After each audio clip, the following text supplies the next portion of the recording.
Qui était Steve Biko? Né le 18 décembre 1946 à Ginsberg, dans une Afrique du Sud ségrégationniste, Steve Biko grandit dans une famille modeste. Son père, fonctionnaire, meurt alors qu'il n'a que 4 ans. Un esprit brillant et critique.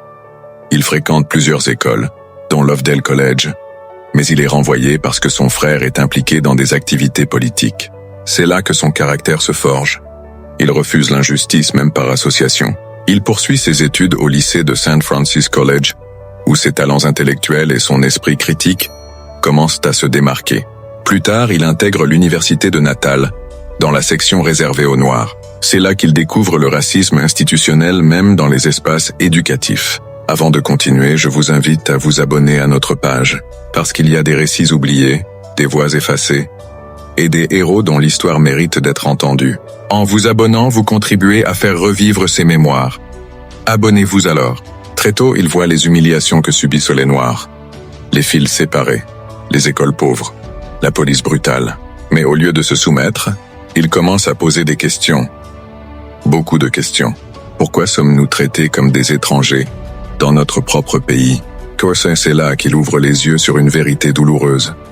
Même parmi les jeunes noirs instruits, beaucoup se sentent inférieurs, comme si l'apartheid avait colonisé leurs esprits avant même leurs droits. La graine du réveil Steve Biko comprend alors que la lutte ne doit pas seulement être politique, elle doit être psychologique.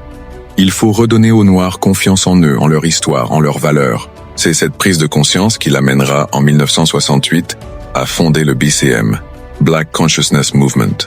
Et tout cela commence avec un jeune homme qui refusait de se taire. Ils peuvent emprisonner mon corps, mais jamais mes idées. Steve Biko. Alors, il a semé des idées. Il a éveillé les esprits. Il a redonné aux jeunes le goût de la fierté, de la résistance et de la dignité. Il n'avait ni fusil, ni armée. Juste des mots et une vision, mais c'était suffisant pour faire trembler un régime entier. Le 18 août 1977, Steve Biko, cet homme sans armes mais à la parole tranchante, est arrêté par la police sud-africaine. Motif officiel, activité subversive. Mais en réalité, il dérangeait. Ses mots faisaient naître des résistants. Ses idées réveillaient des esprits. Et cela, le régime ne pouvait pas le tolérer. L'État sud-africain comprend rapidement le pouvoir des idées de Biko. Plus dangereux encore que des armes, il éveille des consciences. Il est alors interdit de parole en public, puis assigné à résidence, surveillé, menacé. Il est alors détenu à Port Elizabeth. Pendant 22 jours, il subit des interrogatoires brutaux, des coups, des humiliations.